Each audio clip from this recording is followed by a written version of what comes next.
Okay, we are going. Welcome to the Shared Visions Project community meeting. As we talked a little bit about last week, where was it the week before? We're going to start doing weekly meetings for the next couple of months to try to pick up the pace and hopefully get something, if not done, presentable by WWDC. We really want to be able to show it off to people. So we're going to, rather than do the individual workshops on kind of an ad hoc basis, we're going to try to do a weekly meeting where we can check in with what's going on with the project. Team leads can report in with progress, task out work. We can use this as an opportunity to take notes and make sure people have plenty of information who can't be here, things like that. So I have a quick agenda to talk through today. I'm just going to introduce the agenda and then we can spend the time actually going through it. So the main focus today will be on the foundational story questions. These are the PDF that Mel had posted a couple weeks ago. We've circulated it a few times in the Discord, and we're going to talk through some of this and kind of thinking about these questions from the perspective of our storytelling devices and visual themes and metaphors of the app. Before we get to that section, I want to paint a 5-minute story or like story arc or chapter arc for you. Um, so it'll be kind of this 5-minute monologue slash rant. I'll try to make it 5 minutes or less. And then we'll have a kind of a little workshop about the story questions. Um, we can check in with teams, and I had some topics to talk about with Palo, uh, dealing with like the content collection and stuff like that. Um, check in with Mike to see what's going on with the app stuff. I've got some ideas for the timeline and some of the concepts that we're going to talk about today. I think will influence the direction of the timeline. And then just depending on any time remaining at the end of that, we've got some administrative topics like uh, how to make better use of the Discord or not. And planning for the next meeting, I was thinking about inviting Sam. Oh, I did invite Sam. I haven't heard back yet to do that kind of mini workshop on the best practices that he's developed on shooting with iPhone spatial video. He's made an entire app uh, that people are using to tell journalistic stories using spatial video, and they've developed a lot of best practices that go along with that. And a lot of us are probably going to end up using spatial video to do our segments. So I figured it would be good to learn that stuff. All right. Anything? Does anybody have anything to add to that agenda before we dive in? No, I just mentioned that. So yeah, I've got a hard stop at 8 o'clock my time. So Okay. I'll drop off if you guys want to keep going. Okay. Cool. So let me do my little monologue. Um, so this is in the interest of the conversation we're about to have about the foundational questions. I wanted to kind of give you some lenses to look through when you're considering those questions. So I've been thinking of sort of a story arc or chapter progression of the main documentary. I guess for the purposes of the agenda and the recording, today we're mainly talking about the main product, not the actual app itself and all of the additional navigation stuff. So I've been thinking about this in 5 or 6 pieces. I've got kind of a prologue with what I'm calling the first face or the first voice. So this could be someone prominent in the community that is sort of introducing what you're about to see and just kind of the first face you're going to see when you press play. And this person will kind of introduce you and talk a little bit about it. And then we can potentially even, we're not necessarily going to ask the interview questions in the video or in the experience, but we can kind of frame it as if that person was the one interviewing all of these people. Um, so that's kind of a prologue. That could be a very short segment. A short uh, prologue segment after that. So focusing on the past. What were you doing before Apple Vision Pro?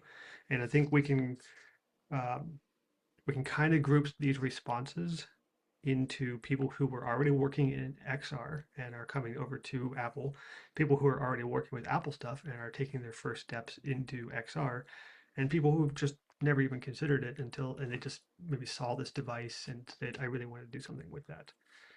And that could be a short 2 or 3 minutes. And I think we could use that initial segment in flat video. If we have spatial video, we can flatten it. We could even grayscale it. So just kind of like almost like archival footage. Like obviously it's not really archival footage, but what I was doing in 2016 was very different than what I'm doing now. And then visually, we go from that flat, de-emphasized grayscale content, it's a very short intro, into a much more vibrant spatial. Were you there for the launch of Apple Vision Pro? We talk about the people who were there, the people who traveled for it, what they did to get it. And we also acknowledge people who didn't buy it at day one, weren't ready at day one. Um, talk about the people who launched stuff, talk about people who were on the sidelines.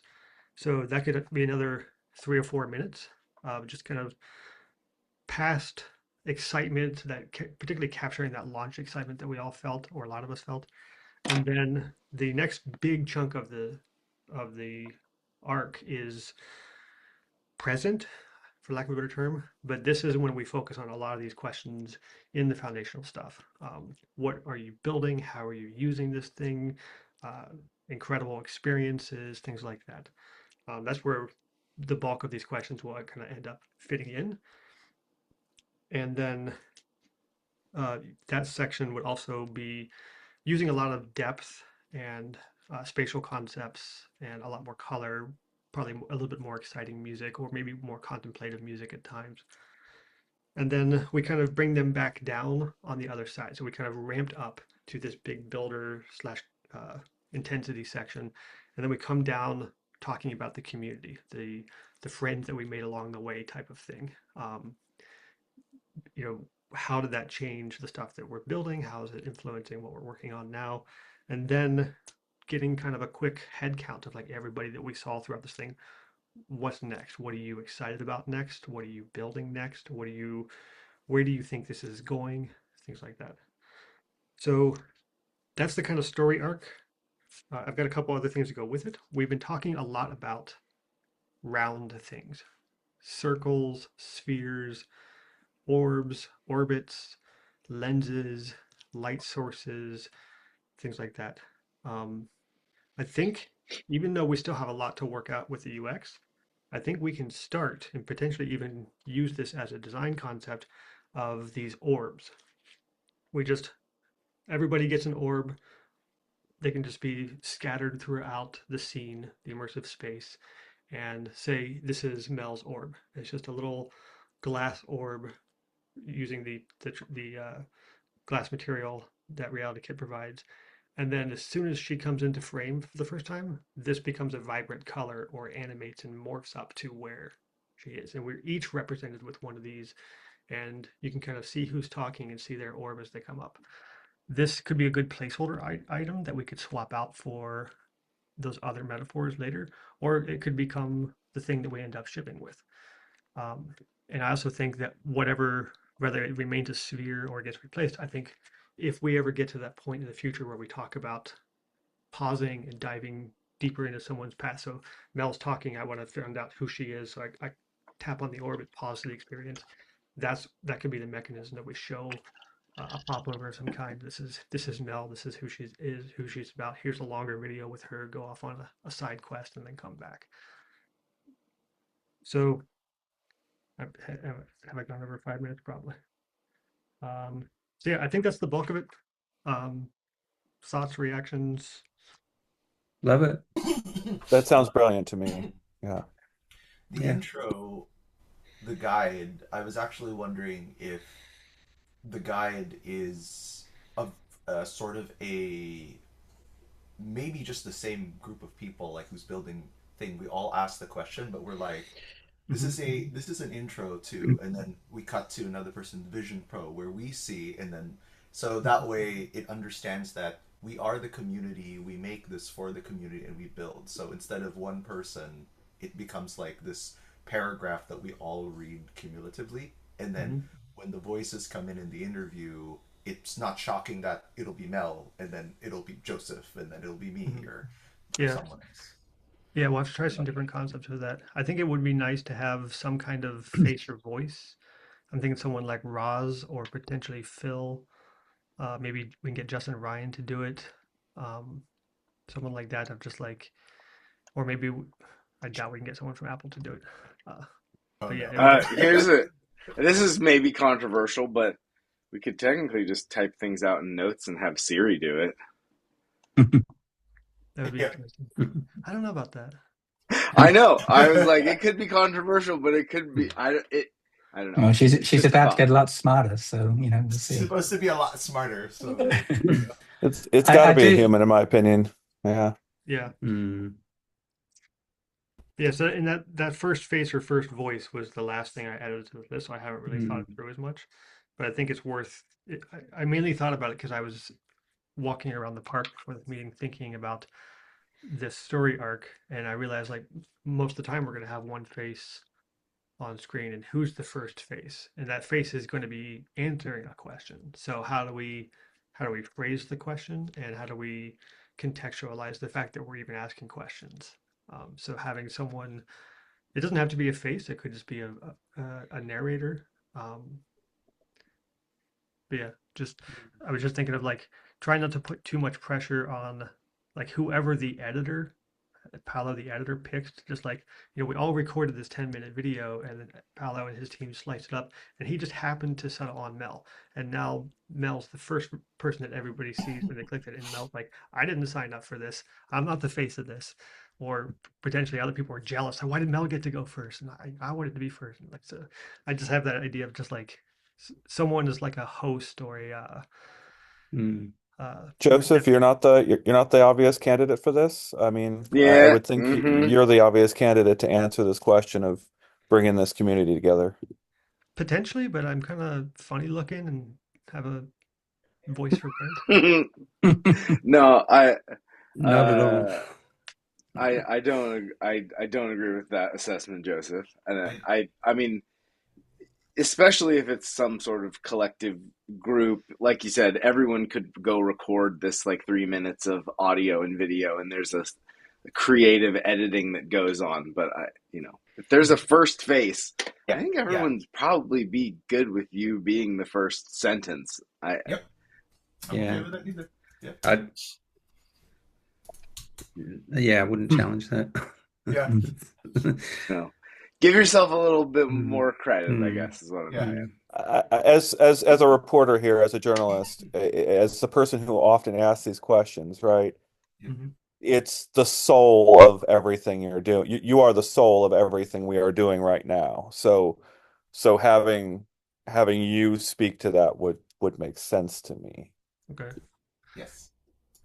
I mean, I'm happy to do it, but I want to frame it in such a way where it's like, I don't want it to be like one of those high school or college documentaries where like, here, like, let's hang out for a minute. I'm going to tell you about what I want to do. And I went and talked to these amazing people. Like, I don't want to go for that vibe. Right. That's a good point. That is good pushback. The beginning questions, beginning where they are, being before you got into XR or before you get into Vision Pro, Mhm.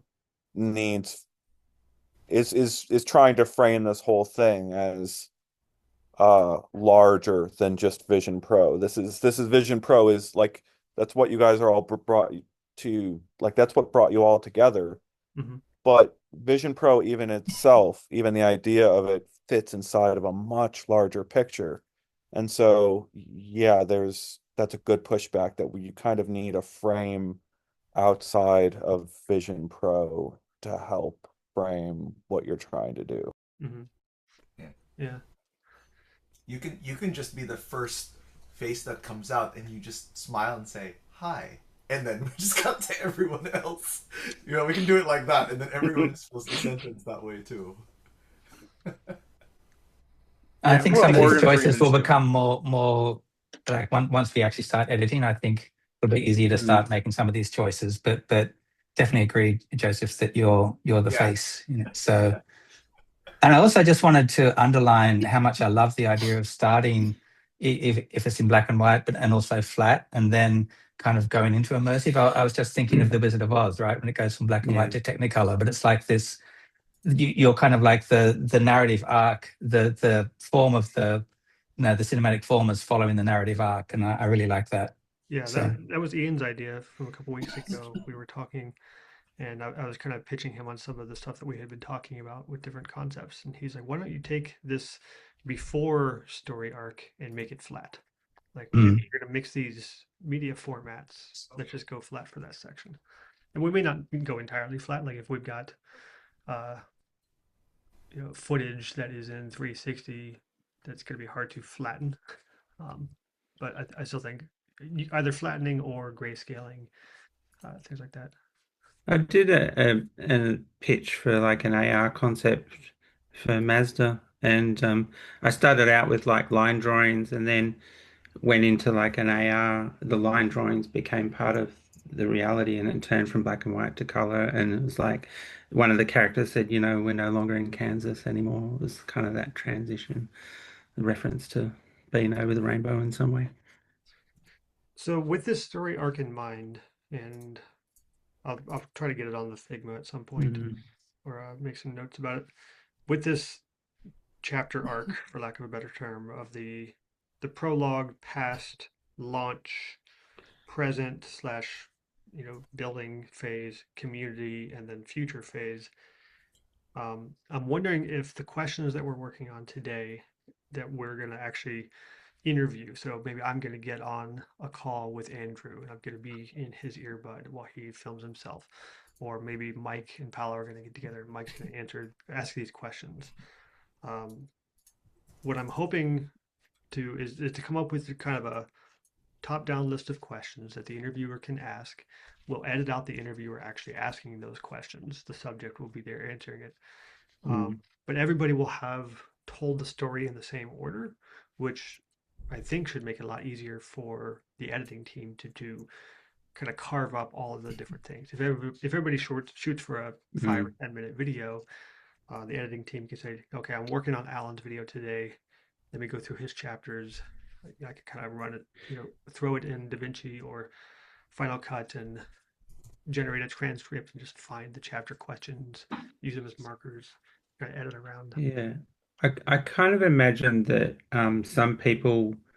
some questions aren't relevant to all Oh, yeah. people. So Yeah. some people might not answer some questions and they might skip those if they don't think it's particularly relevant to their story. Yeah, and there's some questions that may be conditional. So like we Yeah, be there on launch day and we want to get that energetic yes and yeah, doing or no. Well, yeah. what were you doing? So when did you come into the community? Mm, Capturing this kind of like yeah. Also on that, like one of the questions I sort of pitched was um kind of the announcement being more a pivotal point mhm, than the launch day. yeah, Because that was when Apple revealed it to the world, and we all experienced that at one moment, whereas the launch day was kind of specific to the US, and then it was rolled out in other countries. So the launch day for me wasn't as thrilling as the actual announcement. And that look, those things might change for different people, but yeah, that was perhaps something that we could include. yeah. So maybe A we qu- can rename that chapter hype instead of launch and like when did you get hyped or when did you get Hmm. excited about this? One question I want to throw out there to everyone. I don't know if we talked about this previously, but I would love to hear. I mean, just this is me speaking as a journalist, reporter. What drives my curiosity? What sacrifices have people made to pursue this technology? I Hmm. think when you give space to people to be open about those sacrifices, um, you get insight into how hard this was to do, Mhm. Mhm. Yeah. how unusual it was, how you went out on a limb. I sold my car to buy an Apple Vision Pro. Yeah. I'm it's I assume other people took massive sacrifices to afford a $3,500 device and get there to Apple headquarters, and I would love to see more people frame that story. I think that's where the meat of a lot of this would probably be found. Yeah. Yeah. Yeah. I remember leading up to that year, before WWDC, I had smugly saved up $2,500 thinking There's no way it could be more than this. You all laugh. You all felt that No, pain. it's Yeah, true. like that's what the. It felt like that Yeah. 999 stand. Yeah. That's Oh, yeah. stung. I do really like that perspective too. I mean, I personally have turned down like multiple old web dev contracts even in the last couple of years just because I have done the math. I'm like, nah, I'll just burn more time on the Vision Pro even if it's not going to pay the same. Yeah. So Well, definitely- in Australian dollars, I paid 6,500. So Oh my gosh. really, You guys are already piecing together the story. Like you Yeah. guys are already talking about it. Like, yeah, it's that's awful. Yeah. I'll be Yeah. honest with you. I said no to about $160,000 worth of consulting projects in the last 2 years to work on. Yeah. So yeah, I'm in the six figures of turning Hmm. down projects, not Vision Pro related stuff, just other stuff would have just eaten too much time, and I'd rather have Yeah. dedicated the time to this. I think you're onto something, Ian. Yeah, big time. yeah, I agree. sacrifice questions. All right, so You should like interview people for a living or something. right? let me can I take a space to say if you guys want to share photos of your spaces where you do VR, email me. I'm doing a series on recreation rooms, and Oh yeah, I think it's a great way to humanize this, and I would take all of your recreation rooms on my site. Okay. They I've got aren't a great really one for ya. recreation rooms. They're more like offices, I guess. Yeah, I totally redid- You're right. I love it. You're right, but it's also your recreation room too. I can give you a 360 equi-rectangular. So I can give Ian a little content for this when I send mine over. When I had my Quest Pro, I moved my office used to be in a smaller room next door with a little bit better lighting, and my bedroom was in this room. And when I started working with the Quest Pro, I realized I was going to be on camera a lot, or my room was going to be on camera a lot. So I needed kind of a bigger, slightly more presentable space, and I also needed to make sure that nothing was ever going to be in view that shouldn't be on the internet. So things like documents and contracts and mail and stuff like that. So I moved my office in here. I went to IKEA and bought this cabinet. I made this kind of like photogenic side of the office, and then this is the train wreck side of the office that you never see in any of the videos. So When I ask people to show off their recreation rooms, they're like, "Give me a few days to clean up." Yeah, and yeah, and here's Apple offering what in like year 2 of the operating system, the ability to turn off your physical environment from the recordings. oh nice. Like, I didn't catch they that. they understand us. They understand the mess that you make, and they protected against it. Nice. It's not very Apple to see the mess outside the Vision Pro. All right, so let's go through some of the questions. Do you want to go through this, Mel, or do you want me to? Yeah, if you want to bring it up. Yeah. Let's see.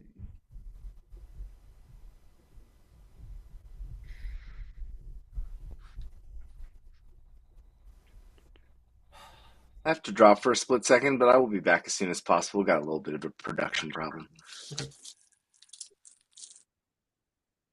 All right, so these are conversation starter questions, or conversation starter questions about the questions.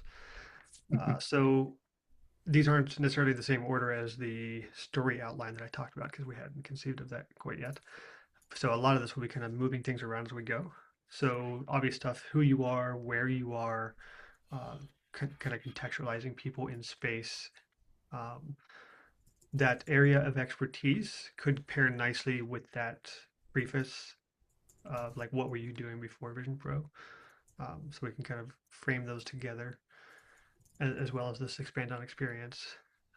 Particularly, I had written down in this prior section people who were working in XR prior to this, people who were working with Apple, like on iPhone or Mac prior to this, and people who were just doing something completely unrelated.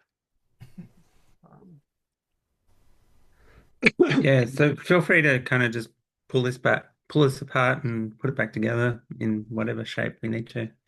This is just really intended to be a start point, so I'm not connected. I'm not worried too much about anything changing. Yeah, so the the Tim Cook announcement versus the launch thing, because I remember obviously being pretty excited at the launch video, but Right. the launch day was the culmination of I've been waiting for this since June, and actually I've been waiting for this since 2017, and now I Mm. finally get to go get this thing. So maybe we can kind of reframe that as the announcement or the excitement about the announcement versus the excitement of when did you finally get to get your Vision Pro. And for many of us, it'll be launch day, but some people it'll be later in different parts of the world. Some people just waited. Like there's a guy recently who joined the community. He's only his head's had a couple weeks, and he's already got an app Mm. in test flight. So The interesting thing for me is, so I found out about it on the announcement. Then there was the launch day, but it wasn't launched in Australia. mhm, However, there was one device that was available in March that I was able to try. So even when it was launched in Australia, I did have a chance to try it. So it was kind of a staggered experience. mhm. Yeah, so I would say focusing less on the launch and more of like when did you finally get your hands on it? Like you would be Yeah. the subject of each person. Um, and then we can kind of go into first impressions, like what did you think? Did it blow you away? Kind of reactions. The first thing the first thing that really got me was so and so immersive video, or seeing my app on the store, or something like that. Hmm. And then a lot of these from here on kind of go into this. Um, so yeah, I think we need to kind of think through the interviewing questions for the past and the hype chapters. Um, and then most of the rest of these fit into the building chapters, although some of them kind of go into the community section at the end. So talking about the projects that you've worked on, skip over the community stuff. What kind of things have you been working on? Focusing in particularly this middle section where we're talking about kind of what we're doing with the device. I obviously want to highlight people who are building apps and videos and stories, stuff like that. But we also want to give space for the power users and enthusiasts and content creators who are primarily using the device, not necessarily creating for the device. So I think we can, just like Mel said earlier, not every question will be relevant to everyone. I think we can lump all these questions in there, and the interviewer can just like, oh, we're interviewing Justin Ryan here. We can leave out all of these development questions and just get to how you use it and how it's changed, how you use computers and things like that.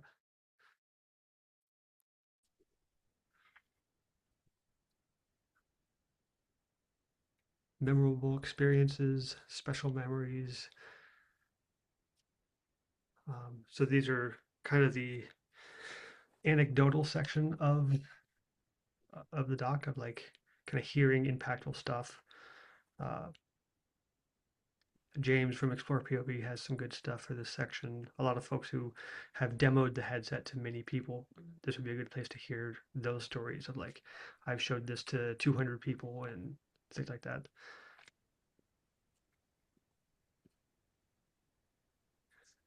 And then so then I guess from here we would go back up to the community stuff. The one that I had written down was, how did you find a community?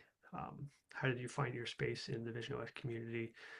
Because a lot of us, everyone who showed up at this documentary is somehow part of this community.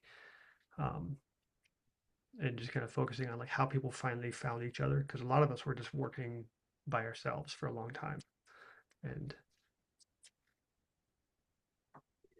One thing that, so Oliver and I got together and sort of did a bit of a run through with some of these questions. And when we got to the point where like, do you have any apps in the App Store? And my answer was kind of like no, but maybe by the time that this video comes out, I might have something in the App Store. So we need to kind of be mindful when people are answering questions that mhm, things might change by the time this reaches mhm. the end user. So Yeah, and we could have anything that our is time specific. yeah, and we could have our interviews kind of rephrase those of like, Yeah. if they say no, I don't have anything right now, but maybe um, rephrase the question. Are you working on anything for the App Store? Yeah. All right. So what are we thinking?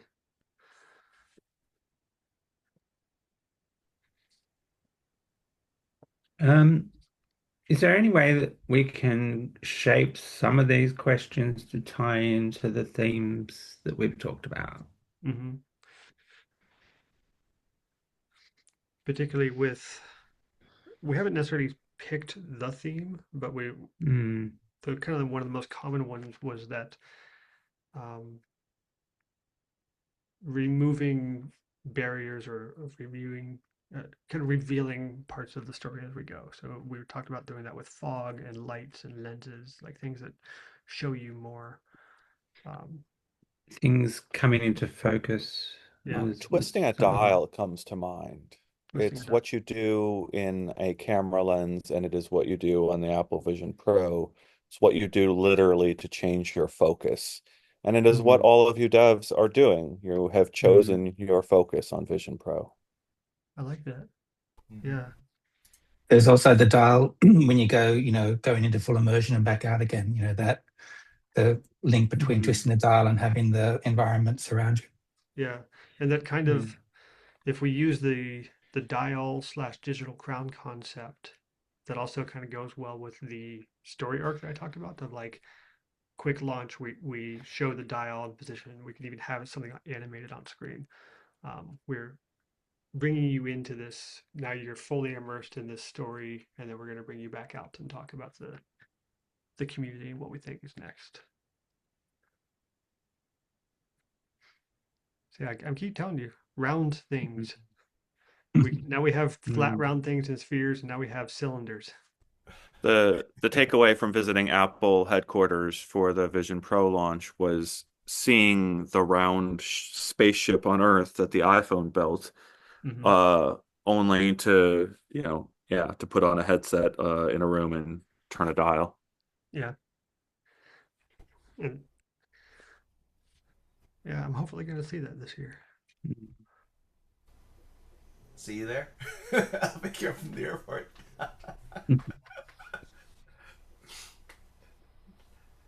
I remember in the last meeting where we had the intro, rotating the digital crown as a way to bring people in is a good metaphor or an in between Yeah. for the user.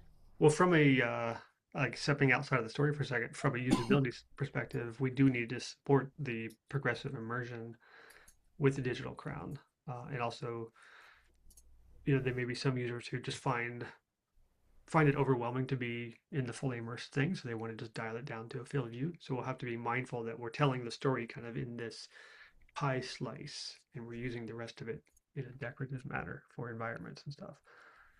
Um, so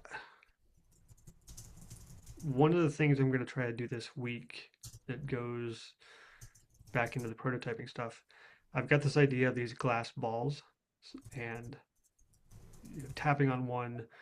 Uh, One of the interesting things you can do with a sphere is invert it, so it still looks like a sphere, but you're seeing when you look at it, you're seeing the inside of the back face, and then you can put something inside it. And I did that in a lot of those demos I showed off last week. And if each one of those spheres is a person, when it's a piece of glass, it's just a piece of glass floating around. But when Paolo starts talking, we see Paolo light up, or we see a color that goes with his type of work, or something like that. Um, This is bringing me to Final Fantasy X and Final Fantasy X-2.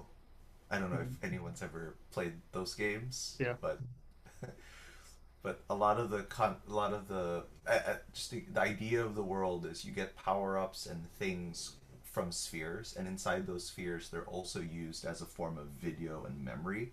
So in the game, when you go find spheres, they're either items and or power ups, or they could be memories. So in the world, when they would record videos or songs, they would put them in spheres, and in some of those spheres they have what's Joseph saying, where you Mm. can see people play in mists, and you can combine spheres to create like a thing. So yeah. Yeah, I think the spheres lend well to some of the ideas we've been talking about in the library as well.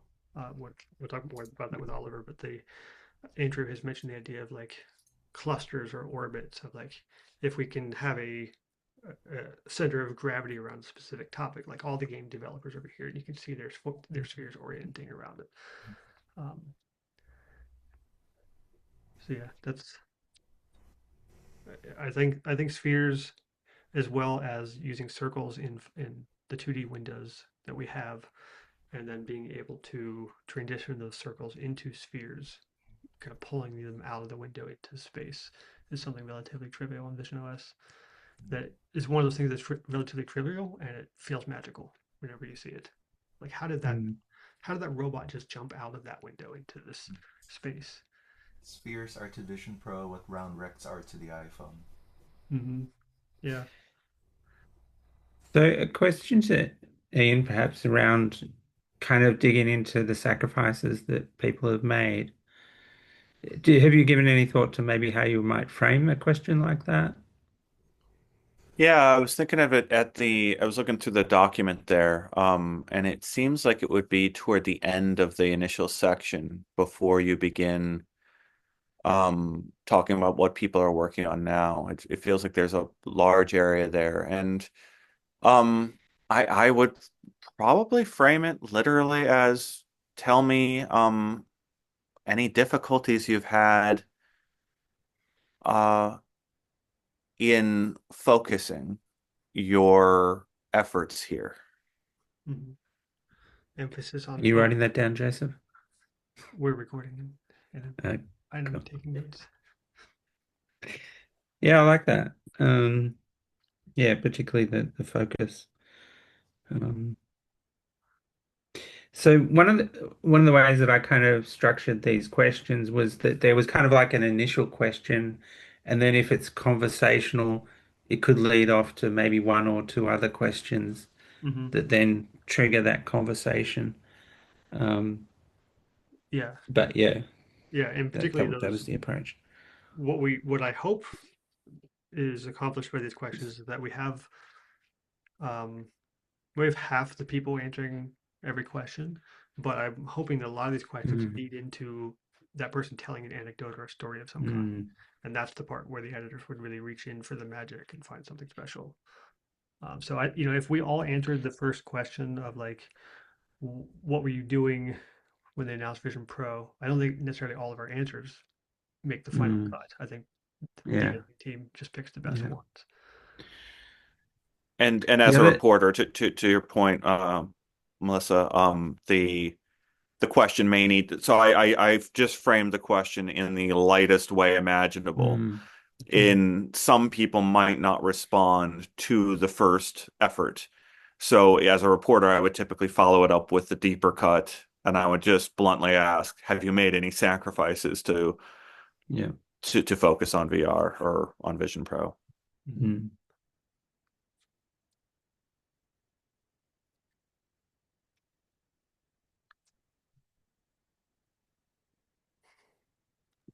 How would you phrase this portion about did you have any revelations during the early days that may have formed the path you're on now with Vision Pro? So like was there an aha moment for you? I know Mike's not here, so he's Mm, but he definitely had those moments of like when he figured out what scene reconstruction can do. All of a sudden, a whole genre of mm. apps were born in his head, and he's been working on them ever since. Uh, Talk to me about light bulb moments. What were your moments of inspiration? okay, Mm. yeah, that's a good one. I was looking over at Alan's comment mentioning the lab and the mechanic of portals there, and I I still hold very close to my heart the inspiration of the trailer that they made for the lab, basically, right? That incredible mixed reality trailer. And even today, we're a decade on from them releasing that trailer, and that trailer showed us what we wanted Apple Vision Pro to be, right? Like that video showed us interacting with a virtual environment naturally with our hands, and we were immersed in that environment the entire time. And gosh, on Apple Vision Pro, it's you don't have to think about switching realities anymore. The software is doing it for you much of the time. So how about let's keep throwing these at Ian, like bouncing the ball off of Ian, and he bounces back a reporter question. Were there any colleagues, friends, or communities, or was it purely online? Like, what led you to seek out a community? What communities are you Have, involved with? So, have you made any friends or close relations? Have you made any new friends or contacts in your pursuit of this? connections. This may be an Uh, interesting one where if if we've got these spheres that represent each of us in the space, and when they're, you know, Paolo's is in the background, it's dormant, but if I say Paolo's name, maybe we can light it up briefly. on the I flip think, side of this, I want to throw out the idea that this dev this technology can be lonely. And Mhm. so if Mm. there's a way to frame questions around is around loneliness and the potential solutions to loneliness that we have found within the operating system, FaceTime, SharePlay, and the software that you all are building, right? All of Mhm. it is about an answer to loneliness. Well, I think there's two sides of that actually. There's the loneliness of like, you know, I'm in this by myself and I'm using it to connect with other people, but there's also a little bit of loneliness from the I'm a developer who believes in this and none of my peers do. Um, Mm. and that's Oh what led yeah. us to form office hours and the Discord and stuff like that because we were all doing the same thing. We were doing it by ourselves, and like I've got a dozen friends who do software, and not a single one of them cares about Vision Pro. You know, Yep. one of them even bought one and just like Mm. uses it twice a year. I So think, I mean, the killer app is always, we're always arguing what is the killer app? What is the killer app? It's the theme of everything. And what I find is this technology aims to solve loneliness and give you focus when you don't have it. And so if you frame some of the questions around those two mm, things and whether they are answered by your software, by the community, I think you'll have a lot of winning answers there, a lot of useful answers. yeah, I think the starting point for that question that I sort of put down was that it was interesting that like none of the people in my real life had a Vision Pro. mhm. So I didn't know anyone that I could just go and have a coffee with and talk to about it. I didn't know anyone that well, so one person at my work had one, but he lived in another city, and yeah, my journey to seek out a community was kind of because I didn't know anybody else that had one of these things. So Yeah, I yeah, think I had a What a post on Blue wonderful, Sky. beautiful answer. It's you're right to the heart of it there. Yeah. yeah.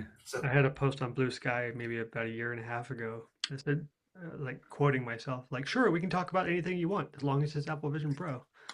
Because that's like all my friends ever hear about all the That's time. me on virtual reality. Yeah, you can't like that. We are all the same people here. On we are you have an area of focus, and it's your area of belief. And get out of my way if you don't want to talk about it, right? Like Mhm. it's Yeah. it's the same thing that you all are on. Yeah.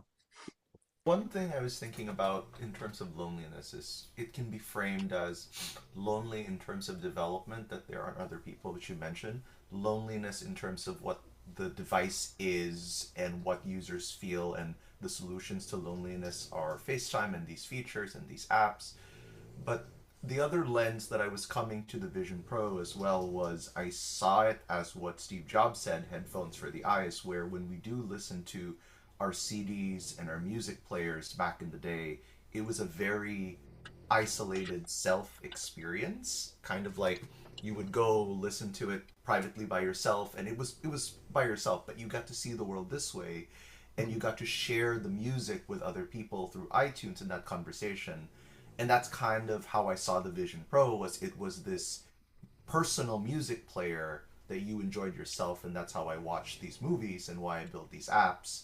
And I'm looking to have more people build more music, more experiences to share with other people. So that's, it doesn't seem lonely to me, but its design is kind of like a music player. So that's where I I was. love that. Let me respond to that real quick here. I'll give you guys a quick anecdote. I met with someone who was involved with the Google projects back in the day, the failed Daydream effort. And I was trying to wrap my head around in this conversation with this person around why they shelved it. Why did they put Daydream up on the shelf?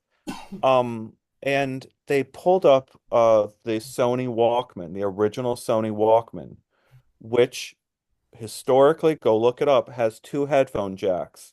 So you can plug in two pairs of headphones to a single audio player, because it was the thought that you needed to not be alone, right? Like it was all the way back to the beginning of this. And there's so many false starts here. But the other part of what you're saying, Paulo, is um you're putting on the headphones to immerse yourself. Not you aren't alone. You're inviting the artist of the music to be all of your experience. Mm-hmm. And that's what we're doing in Vision Pro too. Mm-hmm. I go into Retrocade, I go into one of your apps, I'm inviting you, an artist, an engineer, a builder, to control my experience. To Mm-hmm. like, I'm letting an artist play with my mind for a little while. Mm-hmm. And that's not that's another type of connection, right? Like it's another way of enjoying all of your brains from afar. It's So there's another incredibly well question put. here about goals and skills. Um, Particularly, what kind of upskilling did you have to do? We all had to learn new things for Vision Pro. I had to dust off my Swift knowledge. I hadn't really touched Swift UI since 2019. Other people had to come and learn 3D for the first time, like literally XYZ coordinate spaces and things like that. Other people coming from Unreal Engine or Unity had to learn Swift for the first time. So kind of focusing on, or even on the video side, people who know how to make video all of a sudden need to learn how to make video in this new kind of way that's a lot different than Mm. traditional film. So kind of It's framing those it's questions. the pathway to being a generalist, as you mentioned. Mhm. Mm. Yeah. So I love this idea of like talking about what did you have. It almost goes with the sacrifice section that we talked about earlier of like what did you have to do or How, learn or how has Apple Vision Pro changed you? mhm. Particularly those of us who are working in this space, did you have to add a bunch of new tools to your tool belt? I wonder if we want to touch a little bit more on some of the frustrations as well. Like I think we've in past conversations, I think even in the original questionnaire, I kind of touched on that. But certainly when I was first, because I was a day one owner too, but it was like, where's all the content? Or why hasn't Apple released? I was a big Final Cut Pro and Logic user, and it's like there's still no way. Now I've been using DaVinci Resolve because Final Cut doesn't work. So it's like there's an enormous appreciation, but also some frustration. How many of you have watched a movie with someone else in Vision Pro? You've done share play and watched a whole movie from start to finish. Uh, Nobody? Nope. Oh, man. I mean, think about that, right? It's the core function of the platform, and we don't have enough friends with headsets to meet up in. We don't have schedules that can align movie times. We don't have a scheduling system that can make that happen. Like it's too much of an inconvenience still. It's the weight, there's all these things that are true, and still we're invested. Still we are all in with our lives because we see that just give it a few more years, a little bit more of a push, and we are going to have those people sitting next to us in those movies, right? Are, Yeah. it's been years since I was dating, but because SharePlay was probably not there when I was dating my wife, what we would do was we would watch our own Netflix and press spacebar together and time things, and that's how we would watch them together when we were far away. I What a actually, wonderful, yeah, that's a wonderful area for the before Vision Pro section. That's a wonderful anecdote to um, surface in there. are there folks using SharePlay to watch movies now? Like, I'm not that young anymore, So so so I don't know. so I have had I've watched a whole movie. I watched Tron Ares.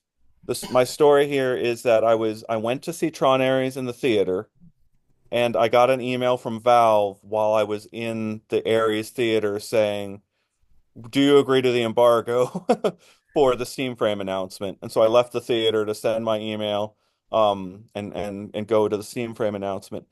I got to finish Tron Ares in the couch where I'm sitting here with another Vision Pro owner being remote, and my son sitting right next to me watching on SharePlay Disney. I think it was Disney through SharePlay, but he's sitting right next to me physically watching it on his phone. I'm in Vision Pro and I have a remote viewer watching, and we watched the whole of Tron Ares. That's how I finished the movie. So yes, but it's all disjointed. It's so hard to schedule even that scenario.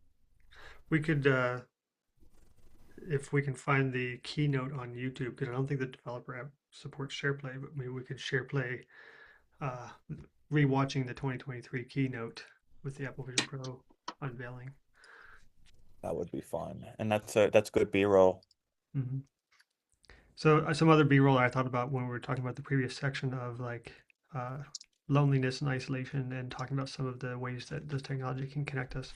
Getting some B-roll from Aura Tap and a couple of the other apps that are kind of social in nature. Um, we can probably reach out to them and just get some community clips. And we could also get some clips of like folks in a share place session around Matthew's campfire, or playing a game of Demio, or uh, what's the new one by Parlay? Glass Breakers, things like that. I've got to drop, but love the conversation. And yeah, Thank you be in so much, touch. Mel. No worries. See ya. All right. Yeah, I think the rest of the questions here are kind of focusing on what people are working on. So uh, tell us a bit about some of the rewarding moments that inspired you to continue with it. I think Mike would have a good answer for this. Talking about scene reconstruction and kind of like the aha moments of, oh, now this is this whole category of things that Mike can make. Oh yeah, I'm still obsessed a year later. Were there any moments of doubt or uncertainty, kind of like where you're ready to give up on this at any point in time? I know that could be one of those kind of dips in the energy. Like, yeah, there's definitely a few of those to go around. Did you overcome this? Tell us about that process.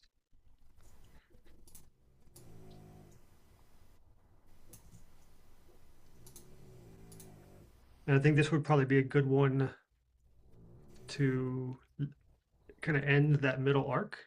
Um, what are some of the most powerful Vision Pro memories? So either building something or experiencing something. What are some of those moments using the headset, whether it's a share play or an incredible immersive experience, or building something interesting? And then What Yeah, I again, love in that is you get that's an amazing question. There's a lot of opportunity there. You have the opportunity, for instance, to hear the same answer from multiple people where they all say Metallica. Like if four people all say the oh Metallica yeah, yeah. concert, four different people saying Metallica. And then you also can go on the deep dive, really individualized human answers. Hmm. I I would pile onto that too and say from the developer centric way of asking that question too, like really calling out to us that are doing software on it, like what was the first demo you did for yourself, right? Like I have a very vivid memory of the first time my thing appeared in front of me in my basement, right? And like I almost guarantee everyone else does too. And that would give a varied answer, right? It wouldn't feel so repetitive, but it's still kind of asks the same question in a way. Yeah. You're echoing something I think Joseph said, where it's I think I asked him what's his favorite place to go inside a headset. And or maybe it was your favorite app to use, and you said Xcode. Um and I'm you guys are all laughing at that because it all speaks to the same darn thing here. You're like, this is my That's my space, dog. this is my playground, Yeah. and yeah. Yeah. Unfortunately, I can't put this anecdote in the documentary because it's not related to Vision OS, but when I was doing WebXR or WebVR at the time, one of the advantages of being running VR is that you can configure your web app for hot reloading while you're working on it. And I was on my Windows PC, I had my web server serving a local app on my device. I was in the headset wearing it using Windows Mixed Reality. And I was standing inside the VR scene that I was building, but I could also type, I could see my window and edit that scene. And I was working on this little desert road. And I just like, I'm going to add a stop sign. I just typed a couple of lines, poured an asset from Sketchfab, dropped it there. It appeared right next to me. And like, I'm going to add some clouds. And it's like, Bingo. I am the god of this domain. Like, Uh-huh. Dude. Yes. Exactly. I know. Well, the first time I got a particle emitter to connect to an entity, and I put my hand next to it, and I felt cold and wind and like particulate, and I thought, wow, we're here. Yep. Whatever that is, the level of fidelity has got my and I'll brain tell you, tricked. and Michael, the next thought after you have that moment is you can pry this headset off of my cold dead head. Yeah. Right? Like you will never take me away from this, right? It's like religion. Yeah. All right, so we've come down from the middle section, and now we go to community a little bit. So I was thinking of kind of the framing question of it's almost a loaded question, so I don't know if that's right, but like, how did you find your community? Rather than saying like, what communities are you involved in or something like that? Just how did you find and connect with people? Because we know by the fact that they're in the documentaries, they at least found the Shared Visions community, if not the Step Into Vision community, if not the Hacking with Swift or one of those other community kit or things like that. So Do we have who has helped you? Who has Nope. helped you in this community? that would be good. Yeah. It would just be tons of everybody just saying Mike and Jimmy for 30 seconds. I would love that. Ian missed that thread for sure in this. There was a day where Discord released a like whatever Discord Wrapped or whatever, and like 20 fucking people in the Discord all had me as their like most responded direct message person. Sidekick, yeah. Sidekick Bundy. Sidekick Wow. Bundy that day. Love it. Yeah, who has helped you the most is a really good one. Those kind of things.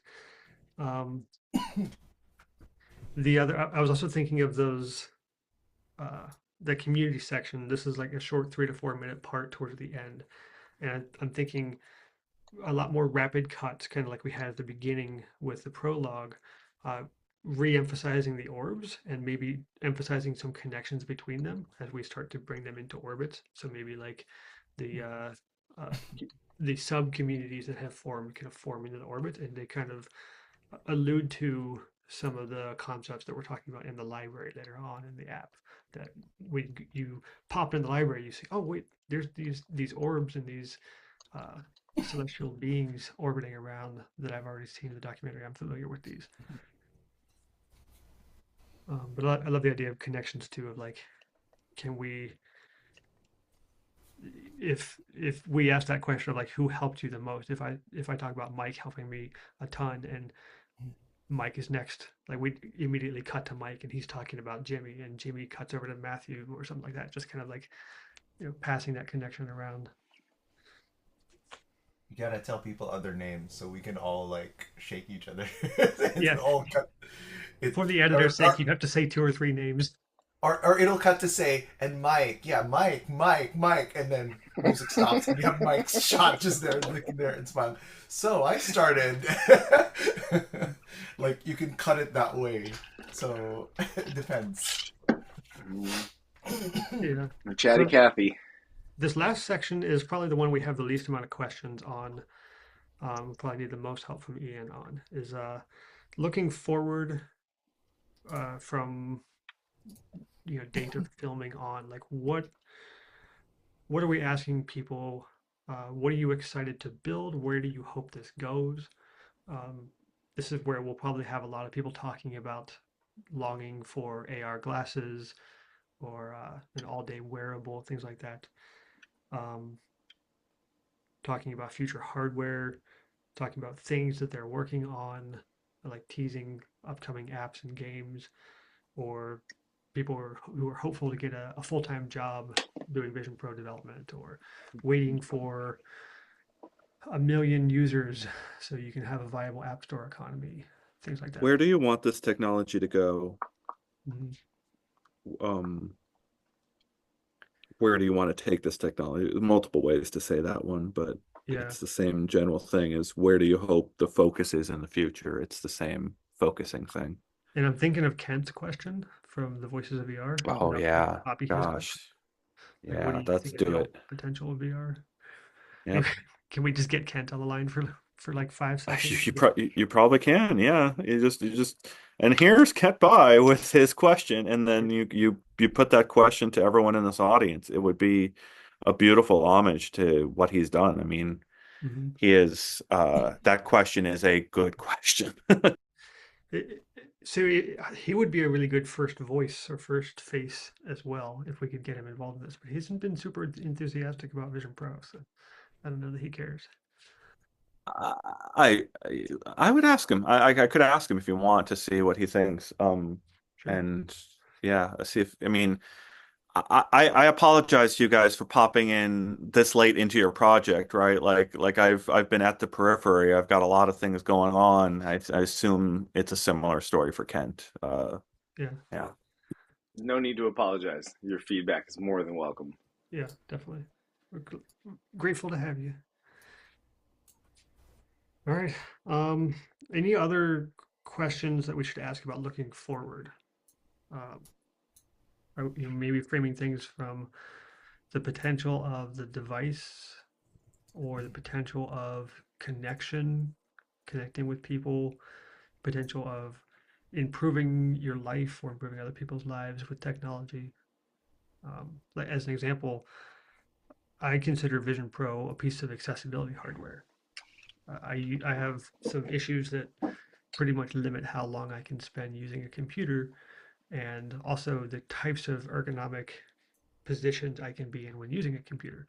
And before Vision Pro, I had tried working in various XR headsets without much success, mainly because of the low resolution. But Vision Pro basically unlocked another 2 or 3 hours a day of productive work that I had lost years ago because of my limitations. Just because I could put on the headset, use Macro Virtual Display, and adopt different ergonomic postures that aren't physically possible without a screen that doesn't have any mass. How do you see the ability to share your vision with others changing? Mm. You It's mean a like that's a sharing your? for it's a framing question for how to like Mhm. I mean we were talking about SharePlay and all that stuff earlier, but like uh Figment XR comes to mind. I don't know if you guys have tried Figment XR, but he's on Vision Pro. I don't know if he's in the community, but Yeah.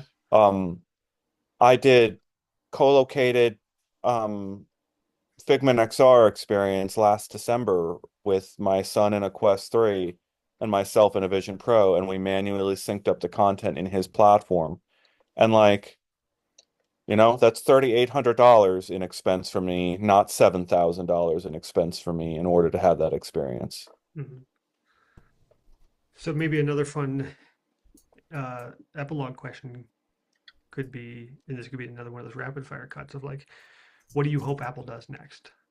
And some of those people could answer about hardware, but some of them could be, a lot of them could be developers quickly mentioning their favorite bug. Like, I hope they fix this thing. I'm ready for Reality Composer Pro 3, or fix the bug with manipulation component, or Yeah, that's a good question. Yeah. Reality Composer Max, baby, let's go. So we talked about this story arc. So we've got the first phase, the past, the hype, the present, community, and future. I'm wondering about the community and the future, if they go in that order or if they flip them around. Um, if what I'm thinking is we have this overall arc, this bell-shaped curve, and then the community is maybe just something we incorporate into the credits as we kind of end the experience. Um, we can kind of move those questions in that section to we have told our story of what we are, how we got into this, what we're doing with this, and where we hope this is going. And then also next to that, there's this other story of how we found connection and found each other and came together to build this.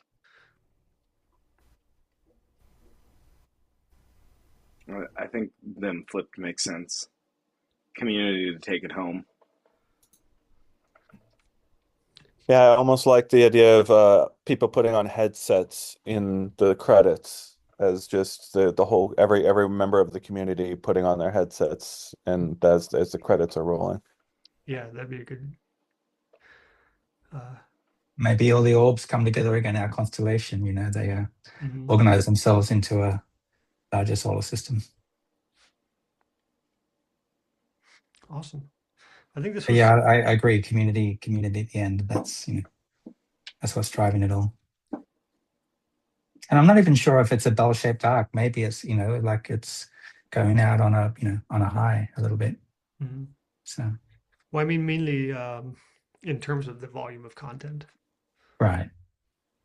The bell shape is like we've got like the first, I would say 5 to 7 minutes would be like, what were you doing before this? Tell us about the hype experience, whether the announcement, when did you get your headset, launch day, that kind of like flat grayscale leading up, and then we have this kind of the core section where we talk about most of these questions, where of what you're doing with the headset, who you're connecting with, what are you building, incredible memories and experiences, grievances, anecdotes, things like that, and then we come down, we kind of integrate with the future facing questions on the other than that. It's also a short segment, and then the community is kind of a long tail that goes with it. I think it could actually blend in with the credits.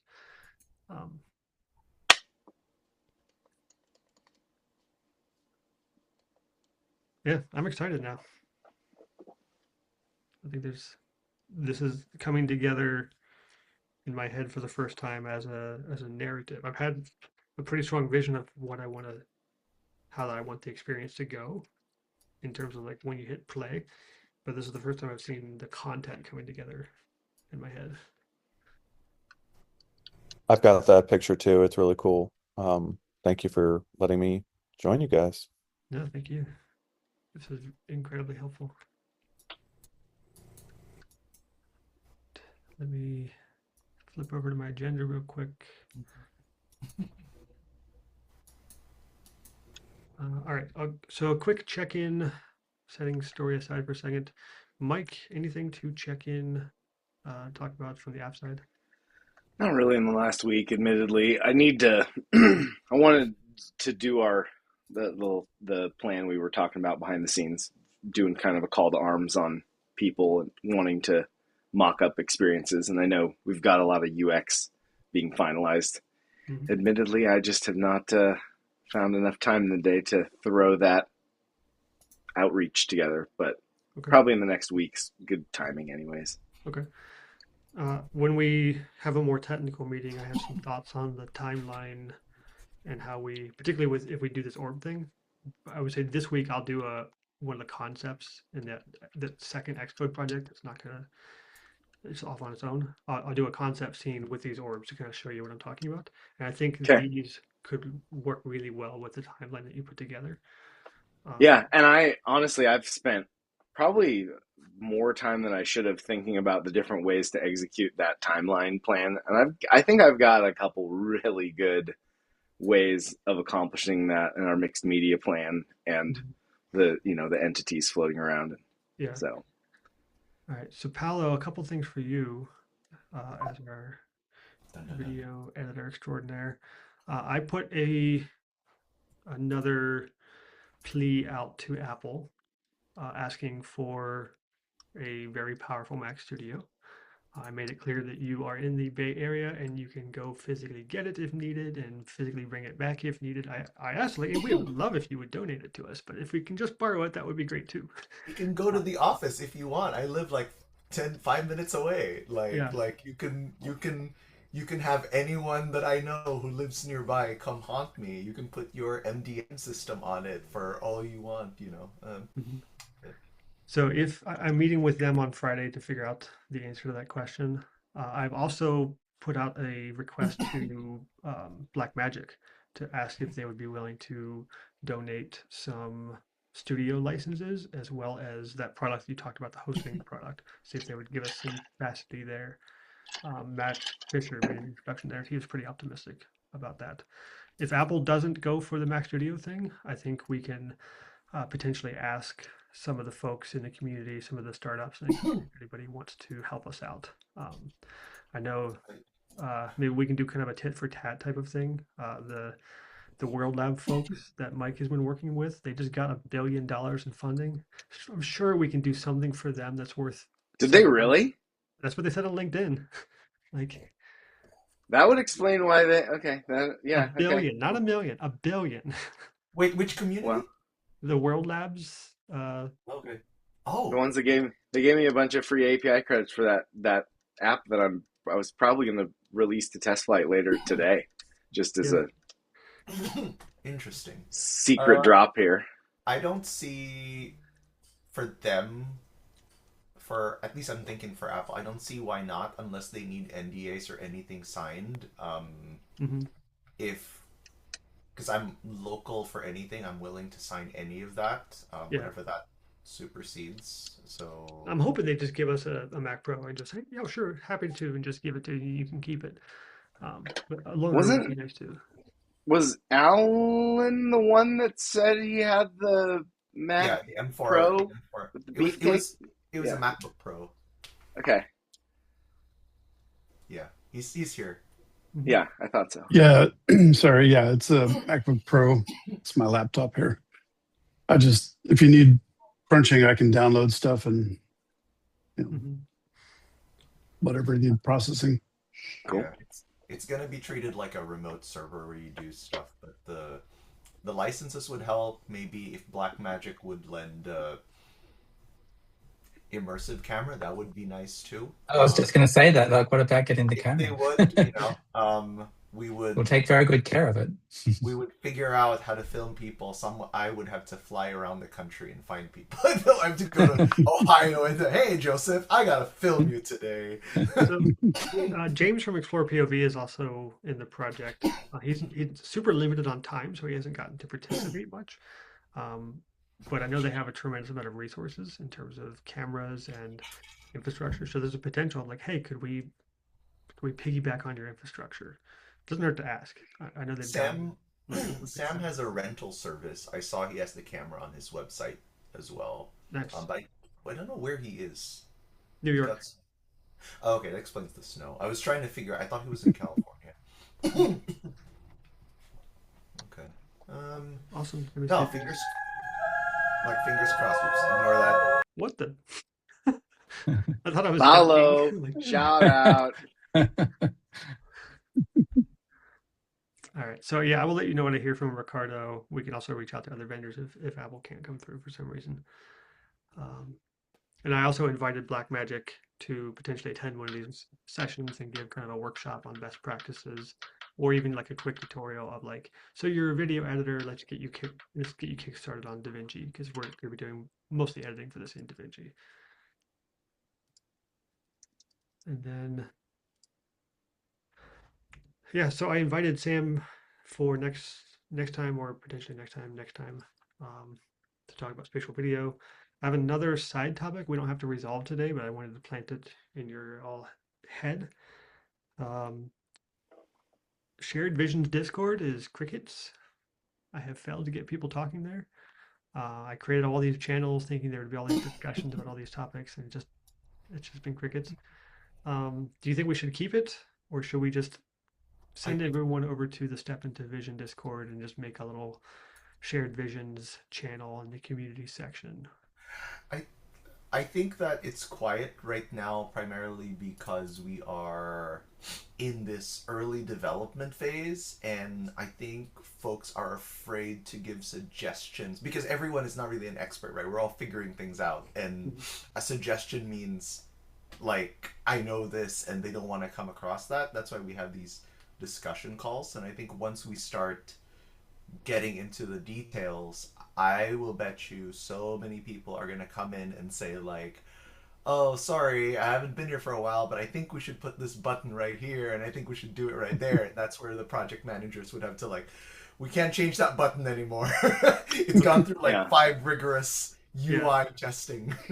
I would agree with that. I think it could still get killed at some point. It will obviously probably after the project's all completed and rolled over into Step Into Vision, I would assume. But I agree with Paolo. I think that we're just in the lull of communication because everything's the initial track is being laid, and once trains start moving down it, I think those predetermined communication channels will come to life.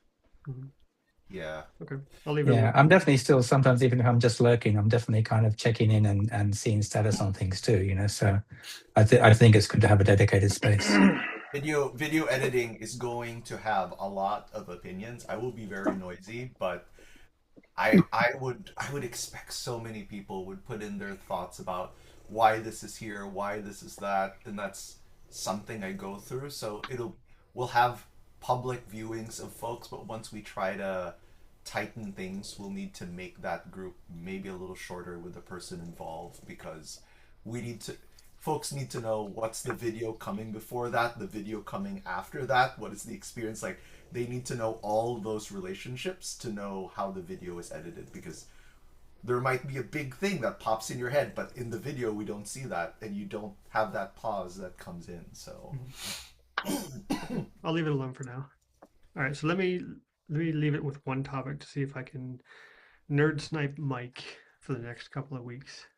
Oh, Not short term, just this is something I was thinking about when I was playing with your timeline app. What about a companion app on the Mac? This is not something we would ship. This is just something to use for the project that just has a timeline, like an actual literal timeline at the bottom, where we can drag things into it, and those things could be video clips. They could be 3D models with animations, so we could probably plug a bunch of stuff in as USDs with animations, or even just placeholder stuff, almost like a post-it note style timeline, where you don't necessarily need to hit play and view it in the same way as the app, but being able to position everything, see where they overlap. Like, oh, this clip is 38 seconds long. I'm going to position it here, and I'm going to bring in this 3D asset that has a 12-second animation. So I'm going to line it up at the end of this section or this emphasis point. And then this app could be something that would generate the data structure that the timeline in the app consumes later on. I would probably opt to just add it to the timeline in the Vision Pro. Like it'd be just as easy to add a debug screen to that and have some listeners on the objects you're adding to the scene. Okay. And be able to export that data. Yeah, I would think it would actually be, because then you're going to get real positional data, right? If you make that video draggable and you let go of it and you just log the positioning and how it's billboarded and how it's positioned to the user, you get like a real number, not the on the Mac that you're like estimating where this video is positioned. You're dropping it there and saying that's where I want it to be. Yeah. There's this, you can do anything. It's 2026. Yeah. I love that. So are we thinking this timeline is where we do our compositions of the 3D, the environment, and the video? So if I have, let's say, a video that's version 1, you can get that video version 1, drop it in that timeline, and we see how that looks. Is that kind of the idea? I like that. Yeah, so the timeline is the thing they can press play and pause on. It would probably have a piece of media that is kind of synced up to like a very long audio track, maybe with the subtitles uh, included with that track, subtitles and captions. Um, but then there would be various time codes of like, we're gonna at this time code we're gonna cue this entity to maybe it's been in the scene the whole time but it's been disabled, so we enable this entity, and on enable that entity starts playing an animation. The animation lasts for X amount of time, and at the end of the animation it disables the parent entity, things like that. um, the way that I built a timeline like this in another environment, I can show you that sometime if it's helpful, but I had done it all event based, where the timeline is just calling a series of events, and the events are enabling and disabling entities and calling other events. Uh, and then some of those, one of the events, one of the behaviors that, or the actions that the other things could do is call another timeline. So I had actually built a multi-segment timeline where you could have, here's 60 seconds, it ends, or here's 60 seconds, it calls the next timeline, and it seamlessly continues. The Yeah, timeline should it's a rabbit also, hole. yeah, It's definitely a rabbit hole. Another rabbit hole I've been going down. Like I said earlier, I've thought about this a lot since doing that first demo. Is like just having the immersive skybox video, the AIVU, be the timeline, and just render black or something very low, something that's going to compress down into a very low size, very small size, even though it might be a long clip, because you could still fade that. If you wanted to go mixed reality, you could take that skybox down to a 0 opacity and make it go away, right? And then bring it back up. But it gives, if we were to embed, like, I know this is like not an app dev conversation specifically, but there's so many ways to do it. And, the way that we're going to end up doing it's going to be the one that performs the same way every single time, and that's the. I do think there is some possibility of some variation. So if we do these orbs that we talked about earlier, if they're randomly positioned every time you hit play, we're still telling the same story, we're still playing the same content, but well, that's easy. See Mike coming from is different every time. That'd be really easy to do, actually. As long as their target location is the same, giving them a random XYZ in the world transform means nothing. Like that's easy. So yeah. So we're not doing a final timeline with just an AIVU. We're still doing the different file formats. No, I'm just saying from that source of truth time ticker, like we talked about. Like there is a world where we could make a 27-minute AIVU that only has 8 minutes worth of footage in it and 16 minutes worth of black space. We just need to make sure, right? From a, can you put multiple video players on screen at a time to be able to do that? So, technically,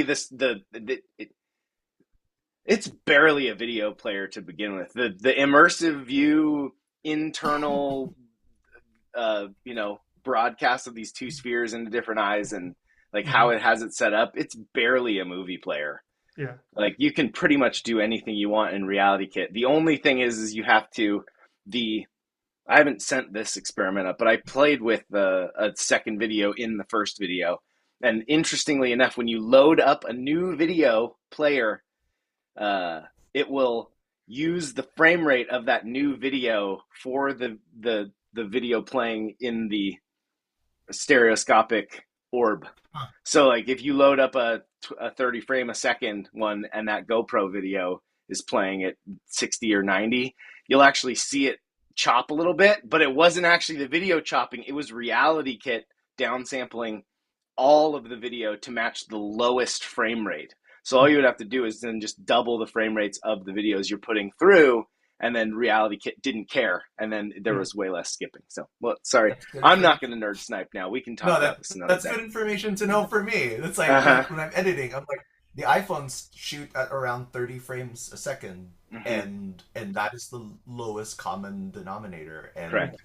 and I don't want to like upscale that to 90. So there has to be like in betweens or transitional points so that Mhm. when you move to the 90 or the 60s, it'll look like nothing's jagged. And we Right. can we can do our animations or all of our 3D content in such a way that the all of those things can be frame rate independent. So if we're animating this orb in as we're switching to a 30 frame second, we're doing these calculations on delta time, not on frames. Right. That's about Oh time. yeah, delta time. But the main challenge of the timeline is that we need one thing that we can hit pause. And when we Yeah. hit pause, it needs to pause any environment animations, but probably not particle emitters. It needs to pause any audio. It needs to pause the captions or subtitles where they are, and potentially more than one video. And then it needs to be able to resume more than one video where they left off, and then re-enable all those other entities. Most of that we can do with enable and disable entities, but sometimes we'll have to reach into an animation and interrupt it. Mm. There needs to be some sort of cache state. Yeah. Awesome. I told you this is a rabbit hole. Yeah. It's a nice thing. I like that assembly timeline because I think that assembly timeline you're building will maybe kick off more videos because it allows you to assemble your final timeline in this thing. We should Which totally is nerd snipe office hours this week with this topic because the same way that we got everybody talking about making that knob last week and we got all these Knobs. ideas, Yeah. we should talk about this timeline. Hey, All right. I'm in. I think we've gone pretty long. I'm going to hit stop recording. Thank you, everybody, for being here and for those watching and for the AI summarizing this. You'll probably cut this part out. Good to see you as well.